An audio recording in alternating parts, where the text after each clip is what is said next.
Welcome to Pagan Crafting. I'm your host, Kara. Today we have a very, very special interview with Tova, the Seidr shaman. We're going to talk about witchcraft, mental health, and shamanism and how they go together, because this is sometimes a hard topic to deal with, and people have a lot of questions. Can and can't they practice when they're having any problems? So I would like to just stop first, and I'd like to ask, tell us about yourself, where you're from, where you're at. Oh, hi, Cara. It's lovely to be here. Thank you for inviting me. Where do I begin? Well, I think I was born this way, Mm. literally, because I've always been kept. People have never wanted to be too much involved with me. I've always been in the sidelines, looking outward at others, wondering why I'm not part of the crowd, why I'm not involved, even in family. So Mm. it was almost like I was born to be alone. Feel that? I feel that myself. And you feel different as well, that you will notice things that other people don't. I Yes. would notice the leaves that were falling off the tree, whereas the children would jump in them. But I would look at them and study them and think how beautiful they were. I suppose people thought I was a bit weird. So gradually over the years, it sort of progressed, but I didn't know how to bring that out. I didn't know where to look, where to go. So, of course, all that was open in them times was to go to the normal witchcraft groups and things like that. And the books that were available were all about traditional witchcraft and Yes. Wicca. And And with so, that, yeah. yeah, so it was a gradual thing over the years. But I did have my grandmother, because my mum had me late in life, my grandmother was extremely old. So I didn't have her for very long, but she was very much a wise woman. And I wouldn't call her a witch and I wouldn't call Mhm. her a shaman, but I would call her a cunning woman. We used to call it the knowing. Cool. So all the females in the family, not all of them, but majority had the knowing. But whether they carried it out was another matter. Yes. My sister, she was the same, but she didn't want anything to do with it. Oh, My daughter is the same, but she didn't want anything to do with it. it scares My some mother, people. my mother was very psychic, but she didn't like it. She knew, and she always knew how to treat people's ailments and things like that. She would be able to tell you what was Oh, wrong and things like that. yeah. But she didn't like to be known for it. It was almost like it was taboo. You didn't admit it, Oh, you know. So she tried to sway me away from it by sending me to church, sending me to Sunday school, and getting me more involved in, how she called it, living, because she saw me as a hermit, as someone that didn't oh, fit in. So yeah, that I don't know if that sort of answered it to sure. certainly, Yes, but indeed. yeah, eventually it came to me, and I suppose at the right time of my life, at the time I was meant to do. Yes, So indeed. then Yeah. it all progressed. So yeah, that's how it came about, really. Excellent. So, is there any type of certain type of culture or influence over your shamanic practice? Because you are a Seidr shaman. If you can Yeah. explain that for people that don't know what that is. Seidr is, for a lot of people, is renownedly known as a dark thing, a dark art, but it isn't. Obviously, whatever craft you're in, it's the intent and it's Hmm. how you do it, how you use it, and whether it's a good thing or a bad thing depends on the practitioner. So if you look at the past and you read the Poetic Eddas and all the other books, it does talk about bad ones, bad witches, bad Seidr. But there was a reason for that, and you have to put it in context. And that is, if you go back to them times, they were all villages. and they all had a practitioner on that village that did their ceremonies and gave them, the say so, whether they were going to survive or not, and help them with their health and stuff like that. So they would go by what that person said, and the Yeah. females would be in touch with each other, but there would be little wars between the tribes. So that is why they turned a bit nasty. So, say someone was trying to take something away from a village, that Seidr practitioner would put a hex on that Oh, village. and yeah, so that's where they're getting And the name. they would do blood rituals and things like that to put borders up, really, to Yeah, protect the safeguard their village. own little village. And Yeah. that's where the bad name came from. But Mm, today it's different. Today we will do things that normal witches will not do, like blood work. yeah. And Seidr is Norse tradition, but it's modern day. And that's where a lot of people get confused. If you're doing modern day practice, it's not nothing that's been written. It's today, how we live Yeah, now. it's influencing on everything. Like with I'm a Yeah, modern day, I love traditional practices, but I'm bringing in my chakra knowledge, my crystal knowledge, my exactly. herbs, my tradition, Yeah, my farmer background, and bringing it all together. yeah. What I love about it is that I can be free in what I am inside.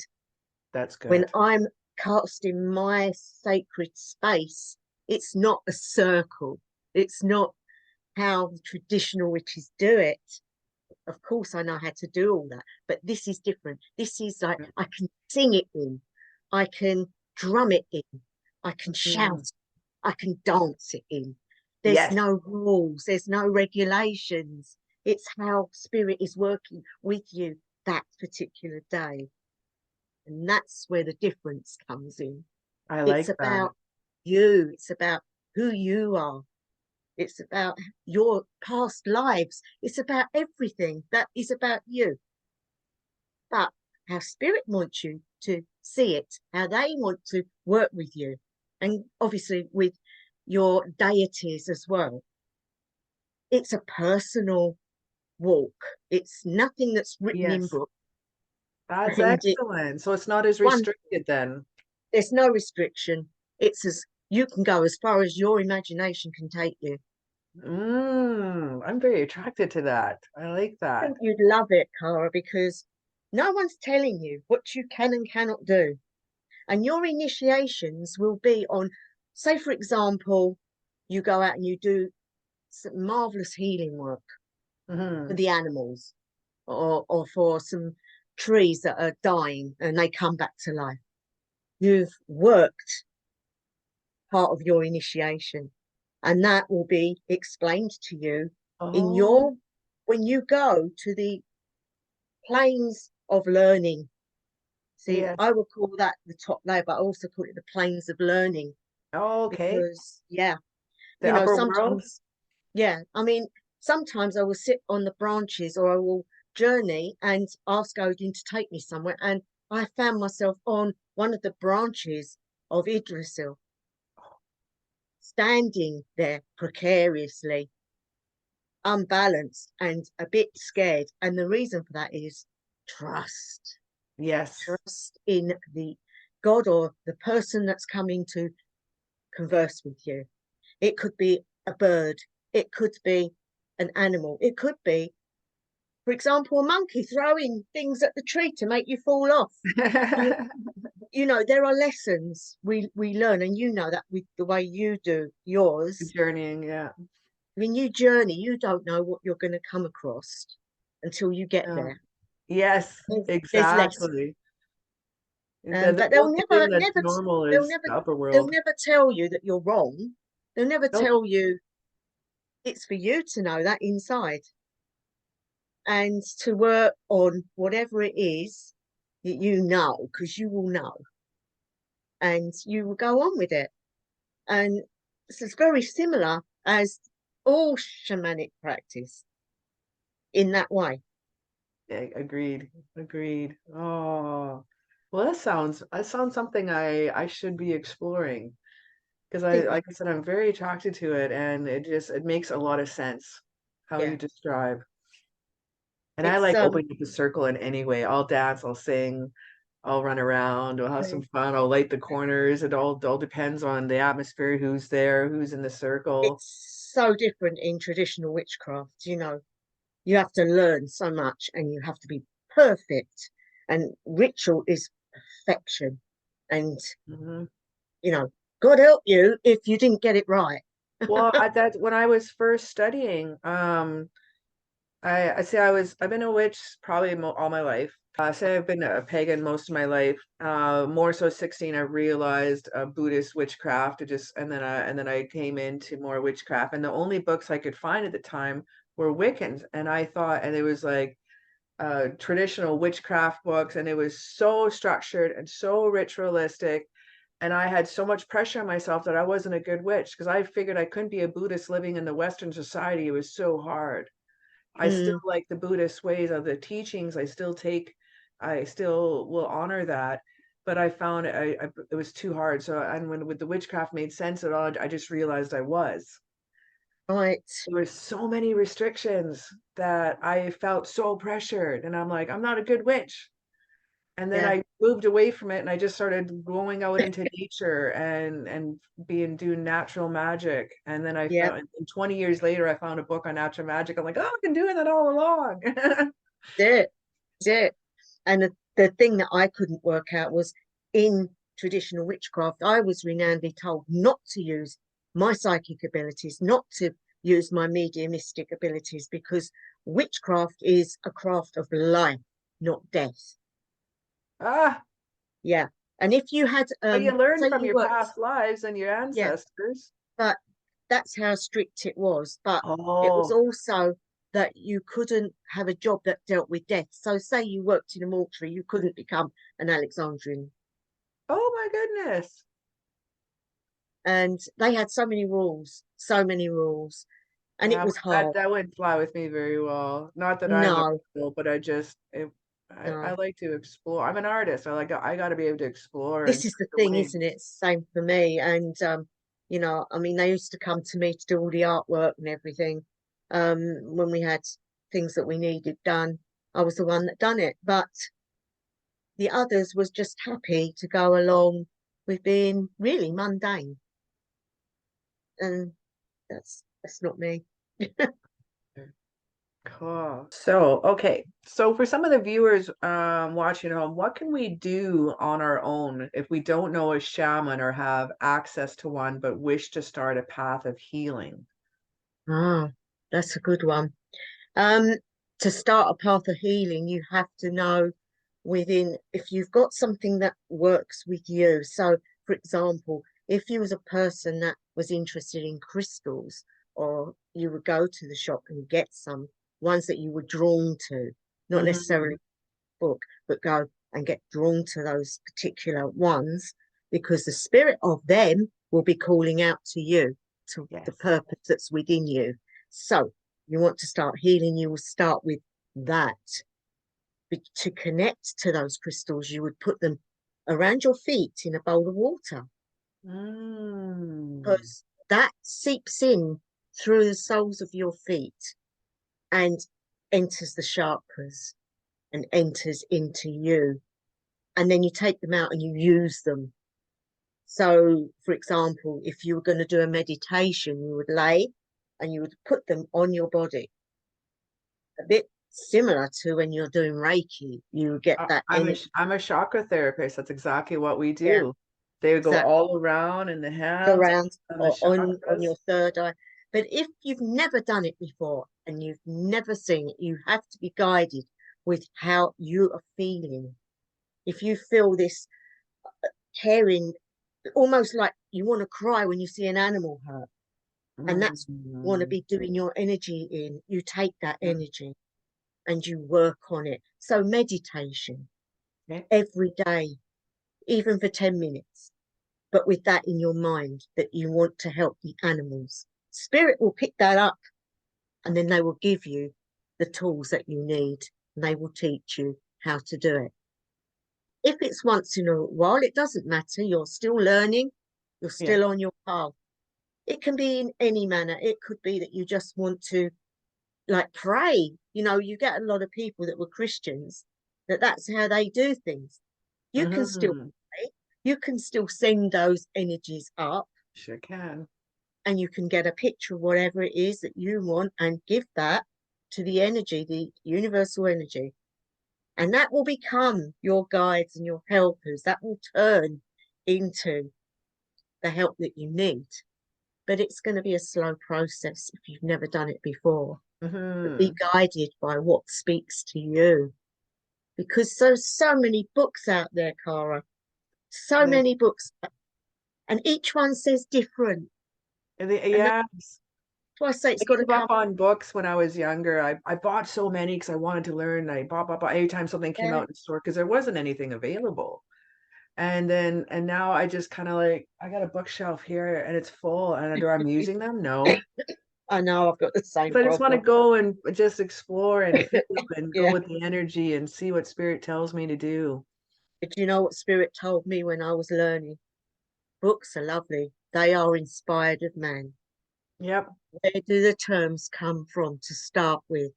They're inspired of spirit, inspired of the other side, the different types of energies. So when Me somebody too. writes a book, what the names of like our plants, the names of crystals, they are nameless. They are energies. The crystals, when I worked with them in my classes, they're just energy. They have no name. Exactly. They're a color. People get hung up on having, "Oh, I must learn what each one is." And Just pick you it up go, and feel it. the best way of doing that is to blindfold yourself. Yep. I was taught that. Yeah. And then you pick up the energy, whether they're warm, whether they're cold, whether they buzz, whether they don't, whether it affects you in here, whether you get a feeling. Yeah. Uh, you put the ones that want to be together in one pile, and then like that. And you will find over time, you'll get to know what ones work for you. Mm-hmm. They got Same little with voices plants. too. I believe Same. each has a spirit in them. The Yes, indigenous people of Canada believe the crystals and the rocks, all crystals, have a spirit of one of their ancestors in there. definitely. And you can feel and you can talk to them and their little voices are so cute. And that's why pendulums work. And that's why I use pendulums of any type of material, because we have wood spirit, we have crystal spirit, we have stone spirit. I've got this, what I'm wearing to that, and that isn't a witch's stone, not to me. Yeah. That is Odin's oath stone. And that, when I look through the hole, you can see the other realm when you are in the right frame of mind. Yeah.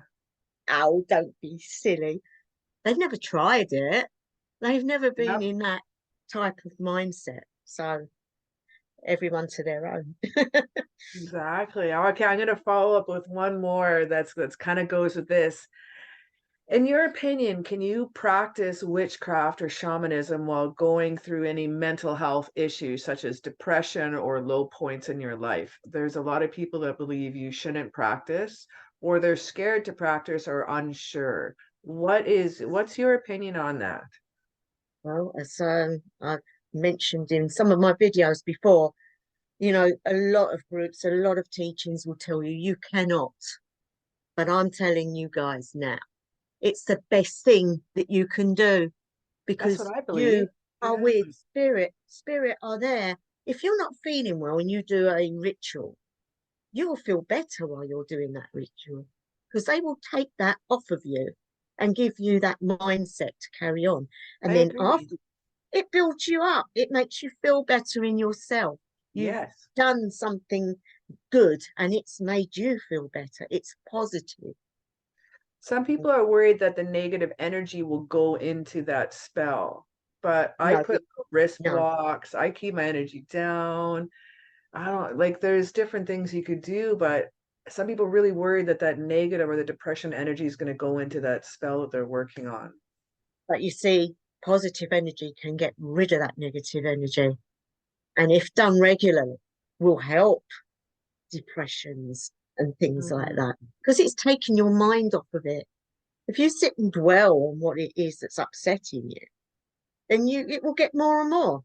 Yep, But if you put it to one side and do something spiritual and even meditations and things like that, over a few weeks, you will start to feel better in yourself. And that is the gift that spirit wants to give us. That is the gift that don't listen to what people tell you. If you want to do it because it's I going to aid agree. you. Like when you speak good things about yourself in the mirror, and Yep, you say, I will, or I will. When you write down and you're doing a spell and you don't say, I hope I get this. You say, I have this now. So you're, in fact, clarifying it's done. And that is how it is when you're not well, either physically, mentally, or in whatever way. You yep. can still do things and you can still get good outcomes. The negativity is only what you allow. I like that.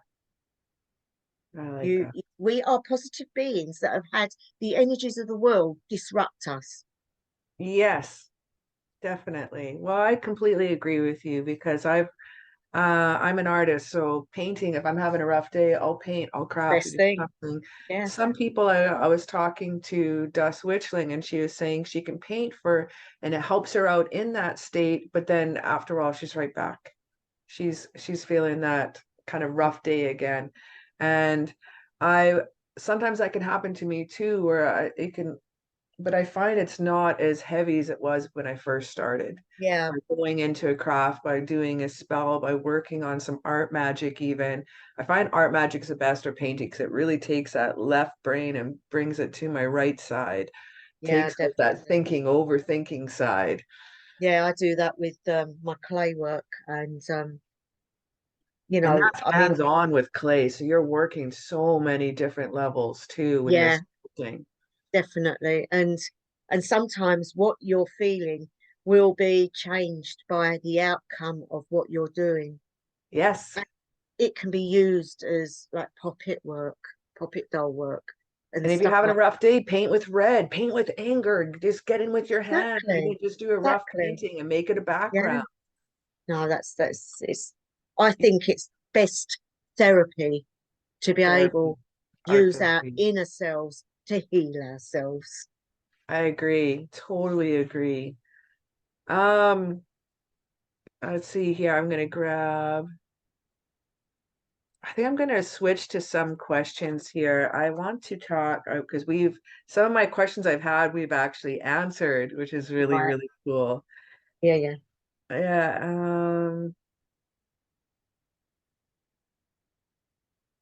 I think we've hit that one. We've hit that one. And we've hit that one. Okay, I'm gonna go into some viewer questions. I have one, two, three, four here. Mhm. And one is Jules Niner, 1766. And their question is it true that if a person is a strong manifester, could they cause more pain to themselves if they are in an unstable mental state? And we were just going over that, but I still wanted to hit that. So they're I worried think if they could cause more pain to themselves if they're in an unstable mental state. only if they're Yes. doing something detrimental. If you're doing something really good and that's going to benefit, then that manifestation will be good because Mm-hmm. it's not in your mind to be making it wrong. But if you go in with the mindset of, well, I don't know whether I should be doing this because of the way I am, Yeah, that could have an outcome which is not what you would want. that makes sense. Yeah, because I was wondering how to answer that one too. That Because you makes would sense. have to have that Like you positive said in about your I mind. have versus I want or Yes. I hope.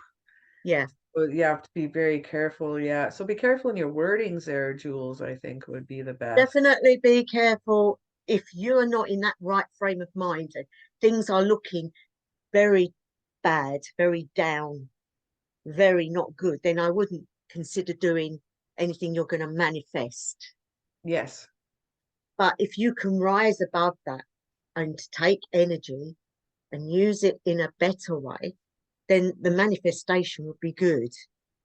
That's what I agree. Yeah. We have another one here. Now, this one's a bit of a longer question. Uh, Basically, the question is the last sentence. So he's kind of wrote a little bit here first. Now, this is E. Ferg Dindrain. Question. I have a friend with a PhD in Scandinavian history, and he is driven insane by the idea that runes were used for divination when there's zero suggestion that they did so. Where did this practice come from then? And how do we incorporate it into modern practice, knowing it is not historical? I want to use them in this way. It just feels right, but I'm not sure if I should. Thank you. Okay. And that You is a common question. you have the mundane people and you have the spiritual people. And if you're not believing in the gods, or say, for example, in the Norse gods, which would be for runes, it was an alphabet. It did start off as an alphabet, and to this day, people will use it in that way. The methodical people, the ones that are into literature and all that, to them, it is history. It has a history, which it does. It originated way, way back before Viking times as a type of alphabet. And it had Greek influences, Roman influences, and Oh, Egyptian influences. It was all cool. mingled together. But the Nordic people, when they were just the tribes getting together, the Picts and all them, they took some of that with them and added some of their own to it. And that's when it became their alphabet. Okay. Yes. Yeah. But then you have your practitioners, the ones that are magical, the ones that, let's face it, you can take a block of wood and turn it into a wand. Yes. Yes. So when you have the story of Odin on the tree for 9 days, almost at death's door, falls off the tree to this beautiful pile of runes. He has the wisdom now. He has the knowledge of how to use it in a different way, in Yes. a magical way. He's Yeah. taught Seidr by Freya, and she tells him how he can use it in the craft, how he can make things his by using the runes. That Mm-hmm. is where the difference is. The partition is the mundane versus the spiritual. You can use runes in any way you want if it's within your heart and your soul and your practice. It's your belief at the end of the day. It's your in. Yes. It's not the subject, it's not the matter, it's how we perceive it and how we use it. So, yes, go ahead and use the runes in that way, because I can Excellent. tell you, you can sing them, you can use them in so many ways, drawing them on your body, putting them on bits of paper, wearing them in your shoes. I got them They, on my Jeep for protection. yeah.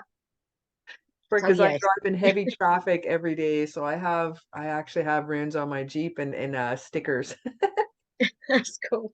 So, But yeah, I'm I in, mean, people can use all sorts of things, but obviously, in the Nordic belief system, it will be runes.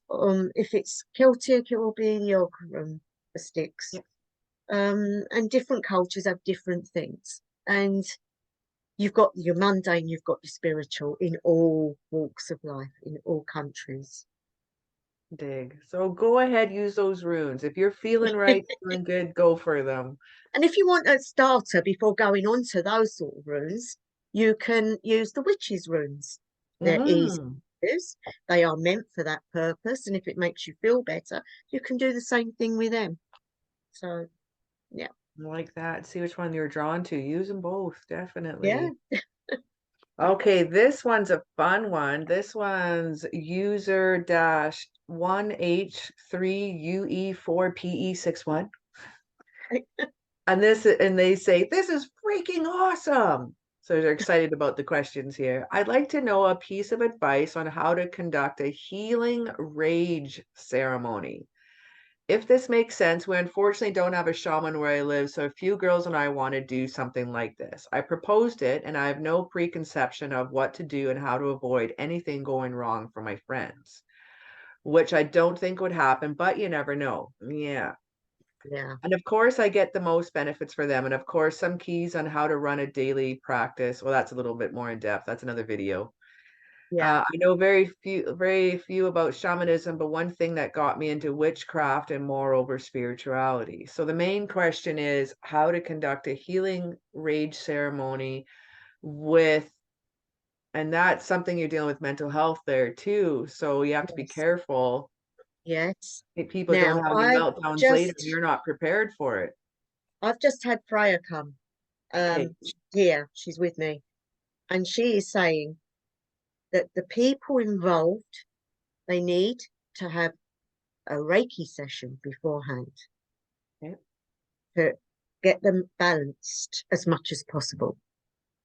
Then they meditate to get themselves into the state of mind before letting loose Mm. anything that's going to happen.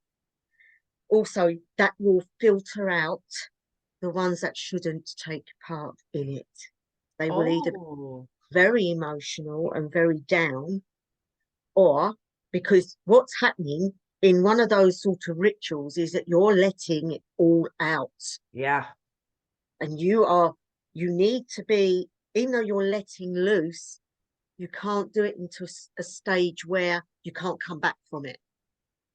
Watched some videos where some girls had meltdowns afterwards, Yeah, and they and their friends that were there, but there was no one around to, it was like a cord pulling ceremony. There was no one to yeah. close and sew them back up, right? And the other thing is, as Freya is telling me, you should have somebody there that knows how to work the energies. Yes.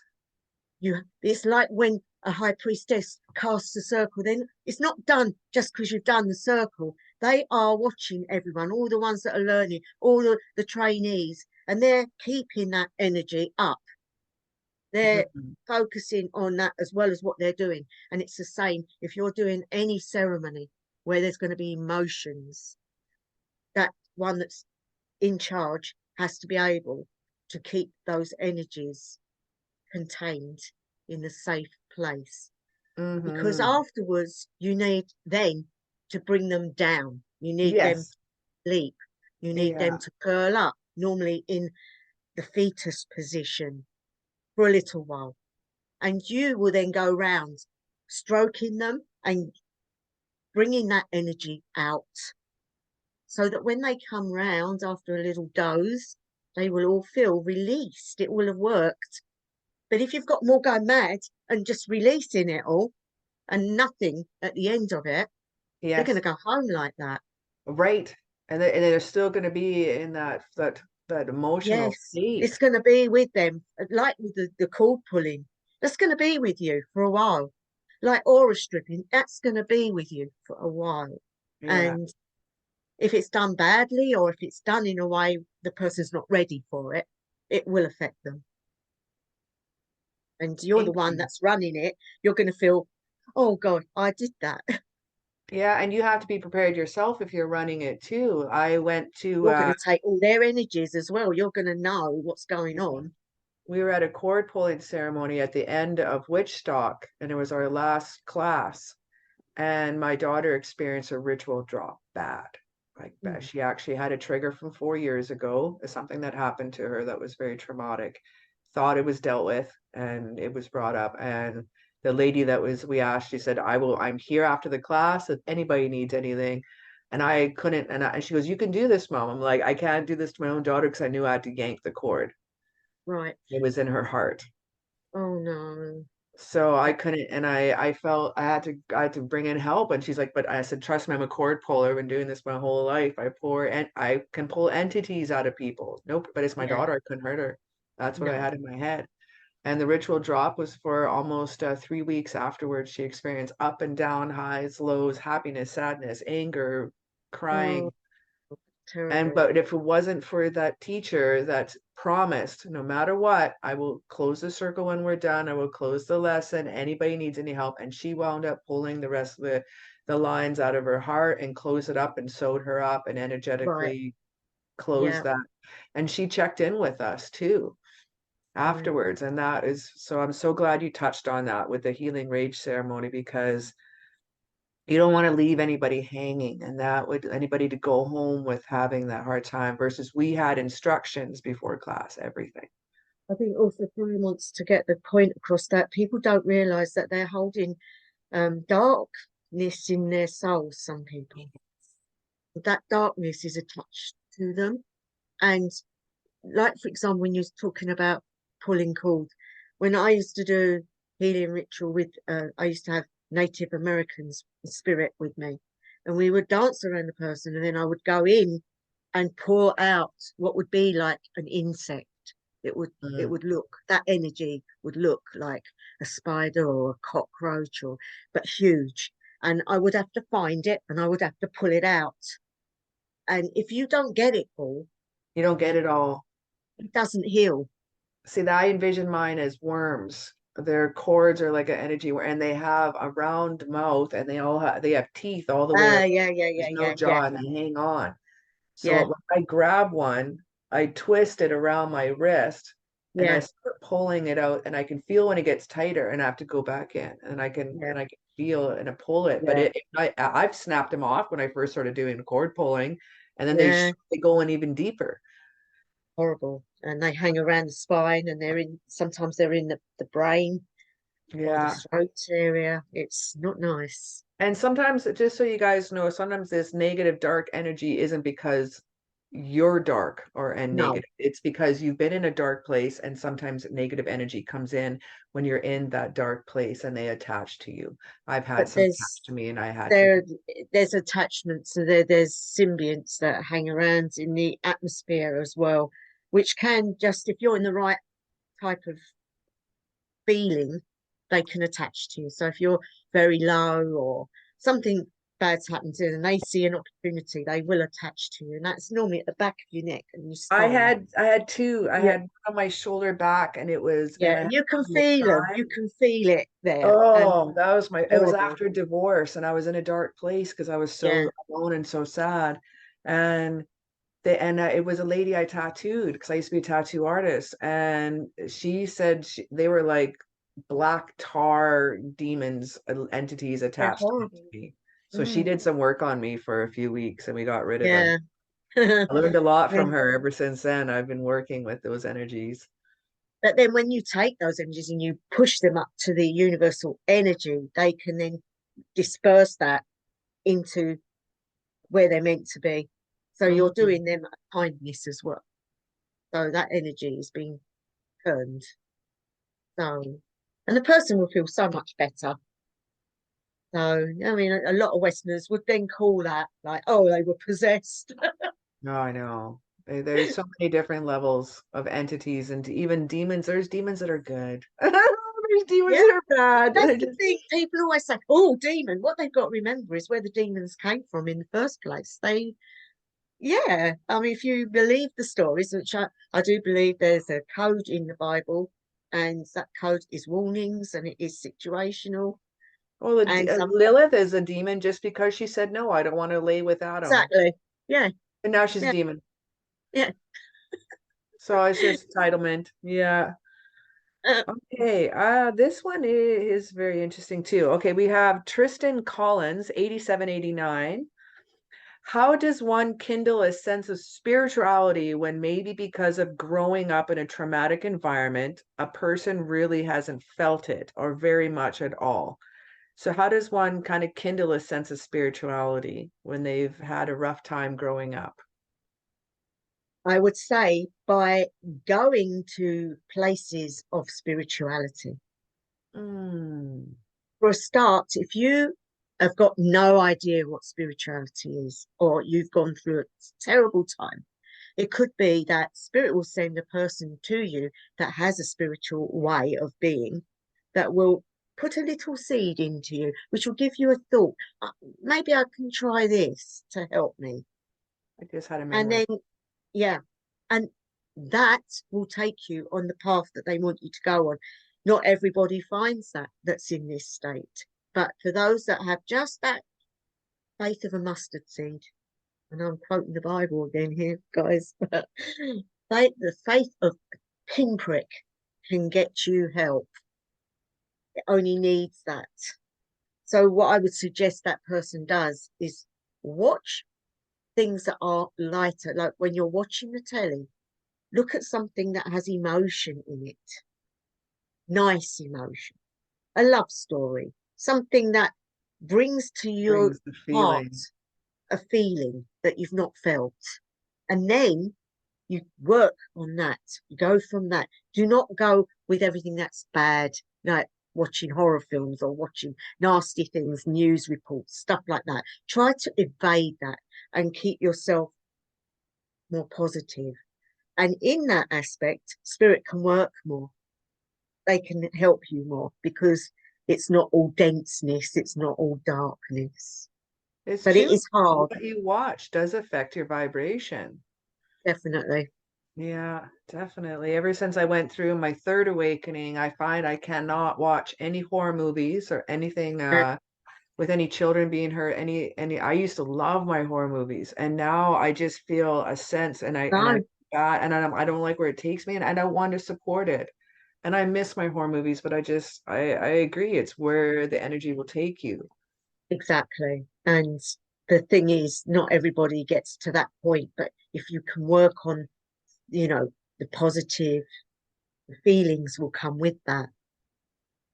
The trouble is that the children of today are growing in a society where everything has just become, watch someone get murdered, it's nothing.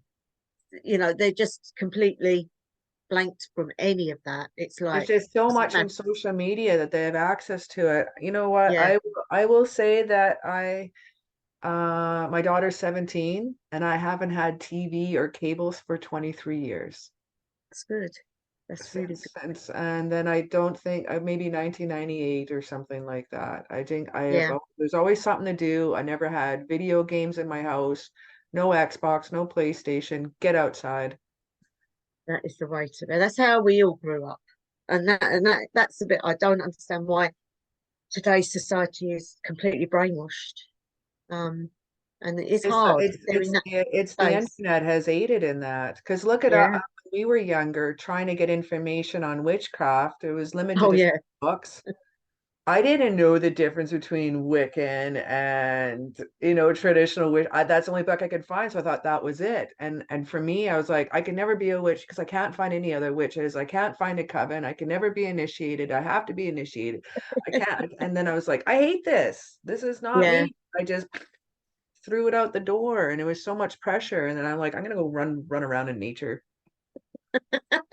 That was probably the best thing you could have done, Yeah. So you with know. so with Tristan, get outside, ground yourself, take off your shoes, Yeah. get your feet into some dirt. I love that idea about going to a spiritual place because the vibration is already enhanced. Feel Yes. vibration. I'm gonna wish for Tristan that someone comes to them, a new friend that is spiritual. I'm gonna send a new friend your way. Use my staff and my snake is going to send out those vibes because I feel that energy that I want to send out to anybody who Mhm. is going through a mental health issue, be it young, old, middle-aged. And I also feel for animals as well that are depressed. And the snake is going to journey because the snake in the staff in Seidr is a protection, but it's also, it burns, it gets rid of, but it's also chaos as well. So when the Seidr pushes it, it's part of you and it goes with that energy. So when I say, I send my energy now in the name of Freya, in the name of the gods of old, to all out there who need it now. And I tell you, it is done. A moted bee. What a perfect way to end our session, actually. Oh, I I just think had that's to go with the absolutely flow. amazing. That was absolutely amazing. Perfect. Well, we want to wish absolutely everyone a magical day who joined us today. And thank you so very, very, very much. I have been waiting a couple months to do this interview, and I'm so pleased and so happy and so honored. I'm honoured Thank to you be here. so very, very Thank much. you. I even learned a few new things today too. So that's super. Oh, yeah, you want to start trying to do some of it. You'll love it. Yes, I mean, your practice I is think that's the wonderful. path I'm going to be heading down.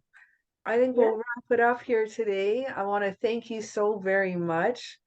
And very it was an absolute pleasure to have you on Pagan Crafting today. Thank you been a so pleasure very to much. be here, Cara. Thank you for inviting me. We should do this again very soon. Oh, definitely. You'll have to come onto my channel. I'd like that. All right. Well, thank you very much.